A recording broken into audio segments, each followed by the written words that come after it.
Hey everybody, welcome back to Dear God Help Me I Need Experience, the VGC laddering show where I play rental teams in Pokemon Scarlet and Violet. This week, we've got something interesting. Unlike last week where we had a comment video, we didn't get any comments. You gotta change that. Anyway, more importantly, what's different this week? We're playing the Koraidon Terapagos team that won NAIC, specifically in the senior division. Just looking at the team, it actually looks very standard. The only things I want to point out are Terra Fluttermane, Morning Sun Volcarona, and Taunt Incineroar. But outside of that, without further ado, let's get into something more important. If you want your teams featured in this aptly named VGC show, leave them in the comments below, ideally with a valid rental code and a PokePaste. The PokePaste isn't a requirement, but it would make my life slightly easier in terms of understanding the team, since I'll be able to see the IVs if you send through the PokePaste. Without further ado, let's just get straight into Battle 1. Okay, we're playing my least favorite matchup with my current team. Not this team, just a different current team. E.I.D.I.L, Ice Rider, I hate it so much. I'm playing it, it's like my main restricted duo, but I hate playing against it. But, well, okay, let's establish the most important thing. Amoonguss shouldn't be a threat here because I have Safety Goggles, a grass type, and they have terrain. I shouldn't fear the Amoonguss at all, so I won't. Realistically, that might be Leech Seed or Clear Amulet. It's not clear which one of the two it is. We can try to scout using Incineroar with Rillaboom in the back. Basically, my thought is, if we lead Incineroar Terapagos, we can fake out basically anything. And on top of that, it helps me scout out Calyrex item if they've led it. And on top of that, I can just switch straight to Rillaboom to keep fake out pressure going if they decide to double protect. So the leads make sense. Now's a great time to see if that Calyrex is Leech Seed or more standard, like the offensive sets. Does it go off onto...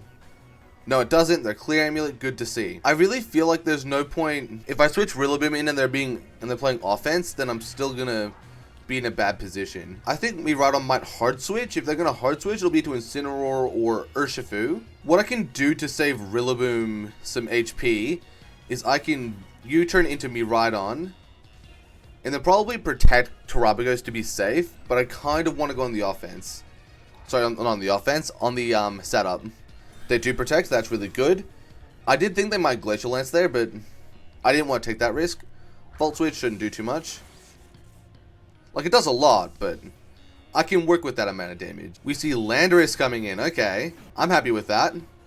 Getting my Calm Minds now means I have a good chance of taking out Landorus when it matters most. Let's see, so we get our U-turn off safely. That's important. It's not likely to be Sash Landorus, but on the off chance that it is, I have now broken the Sash on Landorus, should it actually be that type of Landorus. That being said, I'm in a really good position just to fake out their Calyrex now. This is kind of the advantage I was talking about, just saying I forced them to deal with the protection anti-guising. Landorus could pick up decent damage into Terapagos, but I should recover that pretty quickly. So I'm happy to keep trying to set up and take advantage of my Tera Shell while I have all the fake out and recovery going. Nice, they protect.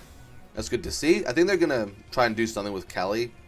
They kind of have to, but it's worth a try. Is my Terapagos faster than their Landorus? Oh no, they protected. Not fake out. We're good. Cool. What I'll do is I'll U-turn Calyrex. I think I might just Calm Mind again. So that's probably reaching the point where it's a little bit over-aggressive. I think we can make it work.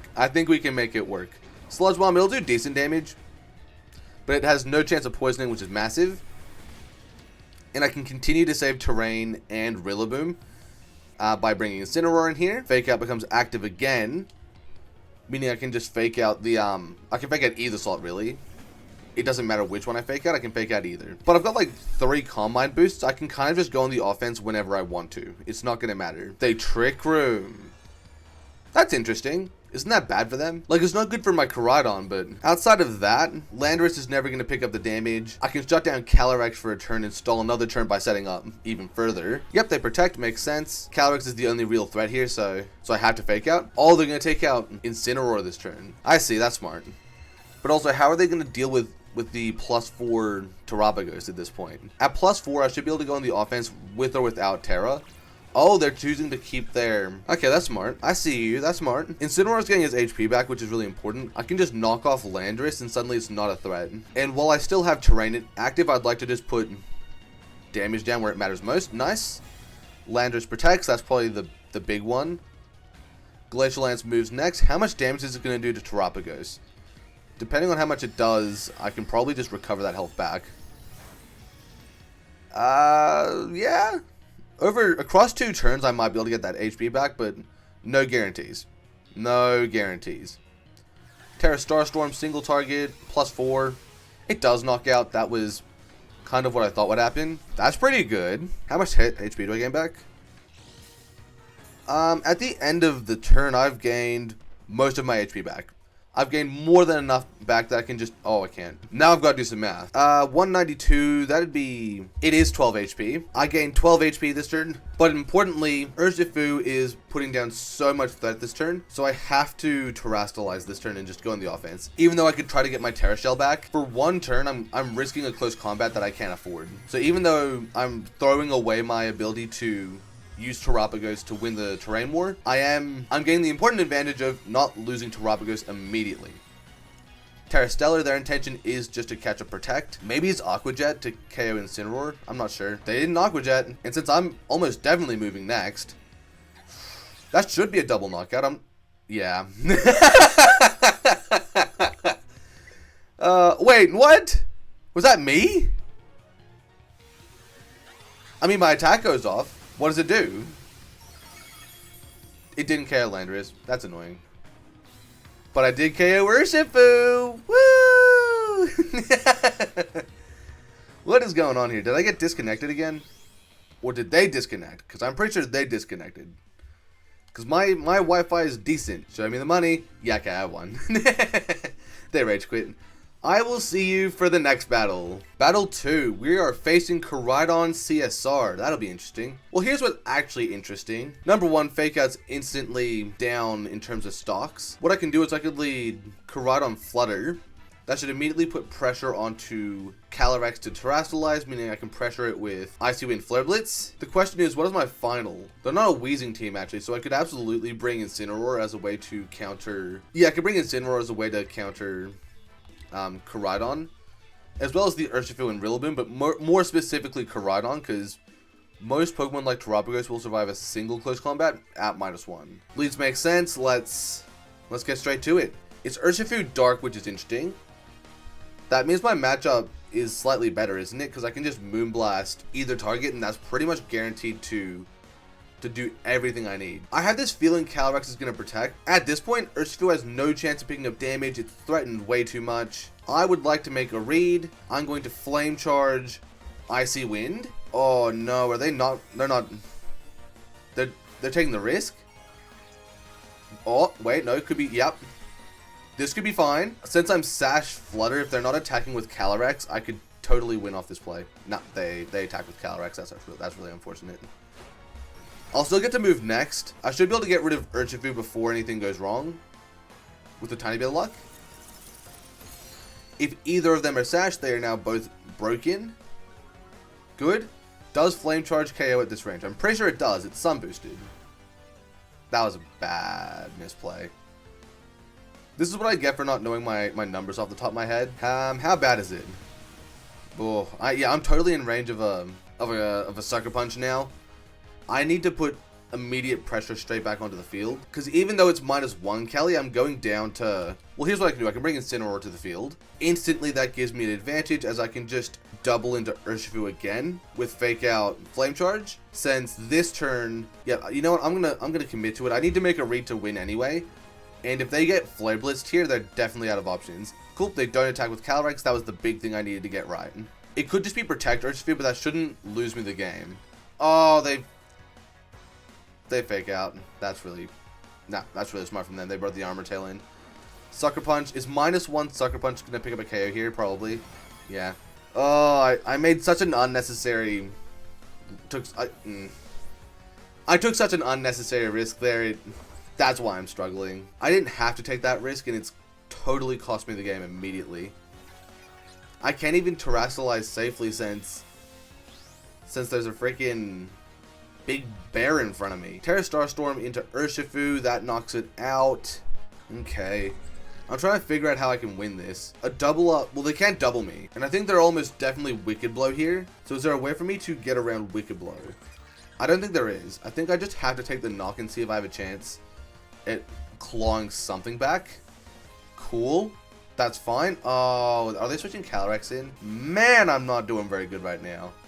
If I doubled or made a prediction there, I could have clawed this back, but again, I'm not making ground. And because I've not made any ground, I'm just so far behind.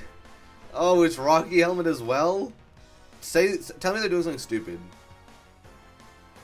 No, they're doing something smart. They're doing something smart. My question is, how did... Oh, no, you're kidding me. How much HP do I recover there? 12. That's not going to be enough to get all of my HP back if I protect. But I still have to protect. So what do they have in the back? Koraidon. Koraidon is their back Pokemon. I can't feasibly take that many more attacks. If I Terastalize, I can try to wipe their board cleanly. That's something. It's probably not a good play, but it's something. If I get lucky, then I could potentially get some cheap knockouts, but like, given the position, I'm just fighting to get, you know, a crit, you know, anything. I need something, man. I need something. Tell me I have a chance. That does so much damage. If I get a Terra Starstorm crit into Koraidon here, I can still win. That did nothing. The knockoff seals my fate. That was actually a really bad play as well. Crit didn't matter. Because I've knocked out Calyrex here, I have no chance of beating Urshifu. Not that I had a chance before, but I definitely don't now. Even with the healing, I've let Urshifu to the field for free, meaning they can just use close combat into both targets, and that's a guaranteed win. Oh, GG's to them. That was not good play from me. Welcome to Game 3. This is an interesting matchup. To me, the scariest Pokemon in this team is that Houndstone. If it gets last respects in Trick Room going, I'm going to lose no matter what I do. My advantage is that, counterintuitively, I can lead Koraidon Flutter Mane here, and that should always let me pressure offense. It's good offensively, but the reality is I'm going to struggle against Trick Room if I do that. How do I beat Trick Room consistently here? With enough boosts, it won't matter what they're doing. I'm going to go a somewhat similar game plan to last time. I think I'm going to bring the Volcarona this time. Struggle Bug and Rage Powder could be useful. I think that's where I'm at. Truthfully, my confidence is a little bit shaken after that last game. Like, I had a really good first game, and then that second game was just not good at all. It was bad. They can put lots of damage into a Lecky if they... Sorry, they can put lots of damage out with a Lecky if they Thunderbolt Moonblast into Terapagos. But I feel like they're going to Terastalize. Or maybe they're predicting the Protect. Yeah. Yeah, they do Protect. They're thinking about the Fake Out. They want to get around it. Meteor Beam into Incineroar. I didn't think about that. It'll depend how specially defensive this Incineroar is. If it's specially defensive enough, I could get around the turn. Or if they attack into Terapagos. Either way. If they're attacking Incineroar, do I survive? Probably not. No. Man. I just can't get these turn ones right, can I? I'm taking so many risks I just don't have to take. That's my ultimate problem. And even though I've put up a +1, that's not going to matter with a Lecky having the power boost and all that stuff coming into play. At least I can bring Volcarona in, and I can use that defensively to allow Terapagos a chance to get another Calm Mind up. Because at this point, I have no choice but to go for it. I need +2, probably +3 even, if I want to 1v1 this Lunala. They're Terastalizing a Lecky? To normal? Why? Isn't that just going to leave it open? No, well, oh, Explosion. You cheeky son of a bitch. If I lose, this is going to be why. Man, that's a snobber, dumb play. Me hating. How much damage does Tera Turtle? That does so much. But if they're using a single target attack, Terapagos gets out of the turn alive, and that's something. Using your Tera like that doesn't seem very smart to me. Maybe it's just the way I approach things, but like that just doesn't seem very smart. If you're going through all the effort, wouldn't Galvanize Golem be better for that role? Trick Room? What? Oh, because I have the CSI. That's right. CSI Miami. I think that's a show, isn't it? I don't know. Me not happy. Me not happy. Even though I'm at +2, I have no way of beating this, do I? Is it Min Speed Lunala? Is that a Is that a possibility? Well, I need to protect here. I need to get some HP back somehow. Can't let Koraidon get to the field. If I Terastallize here, you're done skis. I might as well Struggle Bug. I'm not going to get the attack off. Oh, what the heck? Swapping Lunala here. Why? They just gave away their Meteor Hurt for no reason. That's interesting. Are they fast? I can't tell now. Glacial Lance should KO Volcarona at this range, but like, maybe it won't? And if it doesn't, that'd be nice. Yeah, no, that makes sense. I'm not upset about that. I can still win this. I can still win this. It's going to be reliant on me getting some turns right. Actually, is it going to be reliant on me getting some turns right? Because no matter what I do, I'm not going to have the defensive to survive Glacial Lance with both of them for long enough. If I double Calyrex and take the knockout, I can then double with Earth Power next turn, can't I? It's possible. How do I win this? I think the only way for me to get back in is to... Actually, well, how many turns of Trick Room do I have? 3. It's more than I'd like. If I'm not taking KOs now, then I'm probably out of options no matter what. I'm making a big play here. I'm Terastallizing Koraidon because I need to get through this freaking Trick Room. And I don't need Calyrex. I don't need Terapagos Terastallize to win this. I need Koraidon. They Earth Powered? How'd they get that? Oh my god. What a specific read to make. That's crazy. That's absurd. How does someone make that read? Do I get a crit? Oh my. What a specific read to make. And it's the... Oh my lord. This team is so weird. I'm about to forfeit for the record. Like, there's no point even playing this out. It's not the team's fault. Hell, I don't even know if it's my fault. That's how bad it was. We went 1-2 with this team. It was bad. It was really bad. And when I say it was really bad, I don't mean the team. The team was good. But like, holy crap. I played against players who were making hard reads and getting them absolutely phenomenally correct. Like, I played some great opponents there. It's also that I played way too aggressively with the team as well. Ugh. It is what it is. I guess the lesson to learn here is you do need to play more defensively with these teams. Even though they look like they're geared towards getting a bunch of calm minds and just ripping through teams, I've got to play a bit more intelligently. I left Rillaboom behind on that last game, and it might have been the thing that I needed to win. It's unfortunate. I really thought I should have won both of those games, but like I really thought I was making good plays. But the reality is I was making bad plays, and they were losing me the game so quickly. But that last game specifically, I really can't tell you what I could have done there. Like, they were locked in all the way. Getting the Earth Power into Koraidon right, oh, never catch me doing that. Ever. It just seems like such a risky play. Anywho, well, it's not a risky play, that's why they did it, but like, this is my problem. This is why I need experience, because I'm never gonna get some of those plays right, in some of those strategies right if I don't practice. Thankfully, I've been on a bit of a winning streak with my current team, like the team that I'm actually seriously playing. I'm planning to play a tournament in like 2-ish days as of recording. It'll depend on how the prep goes, but since it's a free one, there's really no reason not to play. If you want a rating out of 10 on this team, I'd give it an 8. I really always thought I could win. Like, I went into every game, every turn, genuinely thinking there was a way for me to win, and there were. I just couldn't find them. Unfortunate as it may be, great team. I did enjoy playing it as well. It was actually pretty fun, but I couldn't seem to win with it, which is unfortunate. But with all that in mind, I'm going to leave it there. Today, I was defeated, and even in defeat, I lose.